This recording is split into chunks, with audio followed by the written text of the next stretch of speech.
दोस्तों नमस्कार, मैं राम सूरत यादव। क्या महाराष्ट्र की सरकार भी बीजेपी के हाथ से जाने वाली है? ऐसा हम इसलिए कह रहे हैं कि अभी कुछ दिन के बाद, मतलब 2-4 दिन के बाद ही सीजीआई चंद्रचूड़ के फैसले आने वाले हैं। लेकिन फैसले आने से पहले जिस तरीके से मोदी सरकार एकदम डरी हुई है, ऐसा लग रहा है कि मोदी सरकार हार मान लिया है। अब मोदी सरकार को ये लग भी रहा है कि महाराष्ट्र की सरकार अब बच पाना मुश्किल है। जिस तरीके से आपने देखा है कि पिछले कुछ समय पहले सीजीआई चंद्रचूड़ जी ने भगत सिंह कोश्यारी, जो तत्कालीन वहां के राज्यपाल थे, उनको लेकर के बहुत गंभीर टिप्पणी किया था और कहा था जिस तरीके से आपका जो कार्य था उससे एक तरीके से पूरे देश में और प्रदेशों में एक संदेश जाता है कि इसी जो है तरीके से और प्रदेशों की सरकार गिराई जा सकती है। तो आप सोच सकते हैं, जब भगत सिंह कोश्यारी पर सीजीआई चंद्रचूड़ जी टिप्पणी किए थे, राज्यपाल के कार्यों को लेकर के उन्होंने जो है सवाल उठाए थे, उस पर पूरी बीजेपी हमलावर हो गई थी और जो है चंद्रचूड़ जी पर बहुत हमला करने लगी। और उस हमले को की वजह से विपक्ष के सारी पार्टियों के राष्ट्रीय नेता जो है राष्ट्रपति महोदय से जाकर के मिले थे और बताया था कि जिस तरीके से सीजीआई के ऊपर बीजेपी के द्वारा हमला किया जा रहा है वह बिल्कुल गलत है। क्योंकि सीजीआई ने एकदम जो है जिस तरीके से सवाल भगत सिंह कोश्यारी पर उठाया था उसको एकदम सही तरीके से उन्होंने उठाया था और पूरा देश देखा था कि किस तरीके से महाराष्ट्र में सरकार जो है बीजेपी बनाई थी। एकनाथ शिंदे के नेतृत्व में 40 विधायकों को किस तरीके से महाराष्ट्र से लेकर के भागा गया था और उसे उन 40 विधायकों को असम में, मतलब वहां के सीएम हेमंत बिस्व शर्मा के जो है नेतृत्व में, उनके देख रेख में रखा गया था और वहां से तब लेके आया गया महाराष्ट्र में जब एकदम राज्यपाल के द्वारा सारी जो है योजना बना ली गई थी। तो उसी को लेकर के जिस तरीके से सीजीआई ने भगत सिंह कोश्यारी पर सवाल उठाए थे उसी को लेकर के बीजेपी ने हमला किया था। लेकिन अब जो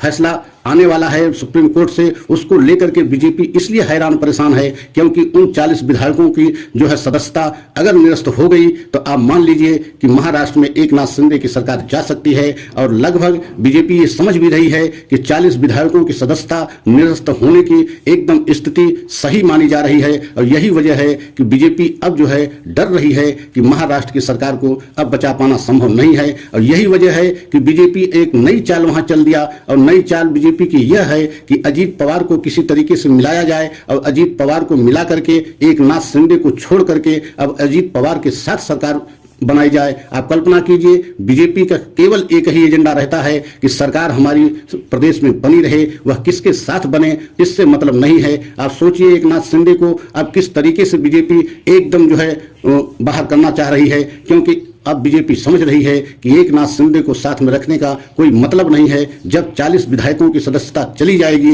तो एकनाथ शिंदे के पास कुछ नहीं बचेगा। और यही वजह है कि अब अजीत पवार पर जिस तरीके से डोरे डाल रही है बीजेपी कि अजीत पवार को अपने साथ लिया जाए और उनके साथ मिल करके सरकार बनाई जाए, तो इस समय पूरे महाराष्ट्र में यही चर्चा का विषय बना हुआ है कि अजीत पवार कब जो है बीजेपी में जाएंगे या शामिल होंगे। लेकिन अभी अभी कल की एक बहुत बड़ी खबर आई है, अजीत पवार ने स्पष्ट जो है संदेश दे दिया है, मीडिया चैनलों के माध्यम से प्रेस कॉन्फ्रेंस करते हुए उन्होंने कह दिया है कि हम मरते दम तक एनसीपी में रहेंगे, किसी भी कीमत पर जो है बीजेपी में नहीं जाएंगे। क्योंकि अजीत पवार जानते हैं कि एक बार बीजेपी में गए थे, रातों रात जो है बीजेपी से मिल करके जो है सरकार बना भी ली थी, लेकिन वह सरकार कितने समय तक चली पूरा देश देखा था। मतलब रात में सरकार बनी और सुबह वह सरकार गिर जाती है, भोर में 5 बजे जो है शपथ दिलाई जाती है। तो अजीत पवार ये जानते हैं कि अब बीजेपी के साथ जाएंगे तो वही पहले वाली फिर दुर्दशा हमारी हो सकती है। इसीलिए स्पष्ट अजीत पवार ने संदेश दिया है कि हम मरते दम तक जो है बीजेपी में किसी भी तरीके से अब नहीं जा सकते हैं और हम एनसीपी में ही रहेंगे। तो यह भी जो कयास लगाया जा रहा था कि जो है अजीत पवार बीजेपी में जा सकते हैं या बड़े बड़े लीडरों से बीजेपी के अजीत पवार की बात हो रही है, तो इस पे भी एक तरीके से विराम लग गया है। अब अजीत पवार नहीं जाएंगे तो आप सोच सकते हैं कि आने वाले समय में अब बीजेपी की एक तरीके से एकदम मुश्किल बढ़ गई है, क्योंकि महाराष्ट्र की सरकार भी बीजेपी के हाथ से जाने वाली है। और यही वजह है कि बीजेपी एकदम घबरा गई है फैसले आने से पहले, क्योंकि बीजेपी को लग रहा है कि जो सीजीआई के द्वारा मुख्य न्यायाधीश के नेतृत्व में फैसला आएगा वह बीजेपी के हक में नहीं आएगा। यही वजह है कि हाथ पांव बीजेपी मार रही है कि किसी तरीके से वहां की सरकार बचाई जाए, एकनाथ शिंदे भले न रहें, अजीत पवार के साथ सरकार बनाई जाए। लेकिन अब अजीत पवार ने स्पष्ट मना कर दिया, तो अब अगर 40 विधायकों की सदस्यता जाती है तो स्वतः जो है वहां की सरकार गिर जाएगी। और जिस तरीके से समय महाराष्ट्र में राजनीतिक हलचल इस समय तेज हो गई है, वहां का राजनीतिक घटनाक्रम एकदम तेज हो गया है। और खासकर उद्धव ठाकरे इस समय सभी दलों की मीटिंग कर रहे हैं, कांग्रेस को लेकर के,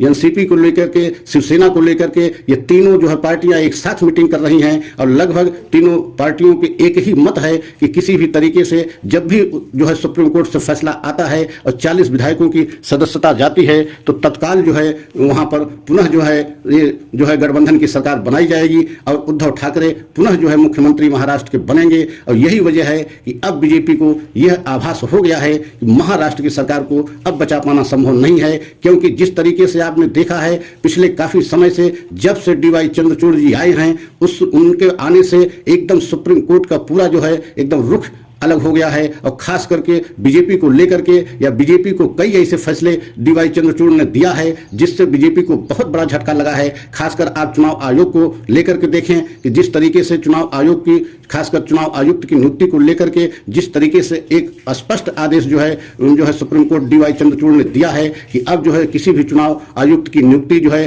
प्रधानमंत्री या गृह मंत्रालय नहीं कर सकता, उसमें भी विपक्ष के नेता होंगे एवं सुप्रीम कोर्ट के मुख्य न्यायाधीश होंगे एवं जो है प्रधानमंत्री होंगे, मतलब 3 सदस्यीय एक टीम गठित कर दी गई है। तो वहां भी एक तरीके से प्रधानमंत्री की अब मनमानी नहीं चलेगी। इसी तरीके से कई ऐसे फैसले आ रहे हैं जिनसे बीजेपी को मुश्किल एकदम बढ़ती जा रही है, क्योंकि बीजेपी अब समझ रही है कि डीवाई चंद्रचूड़ इतने ईमानदार एवं कर्मठ जो है जज माने जाते हैं कि उनका पूरा कार्यकाल देखा जाए तो बहुत ही अच्छे छवि के जो है जज माने जाते हैं। पूरे देश की जनता की नज़र इस समय उनके तरफ जो है एक उम्मीद के साथ जो है टिकी है और पूरी देश की जनता देख रही है कि डीवाई चंद्रचूड़ जो भी फैसले कर रहे हैं वो जनहित में, एकदम जनता के हित में कर रहे हैं, सरकार के जो है दबाव में या किसी भी दबाव में जो है वो नहीं आते हैं। और यही वजह है कि अब बीजेपी एकदम घबराई हुई है। खासकर बीजेपी को लग रहा है कि आने वाले समय में ऐसे 2-4 फैसले और जो है सुप्रीम कोर्ट से आएंगे और खासकर डीवाई चंद्रचूड़ की अध्यक्षता में आएंगे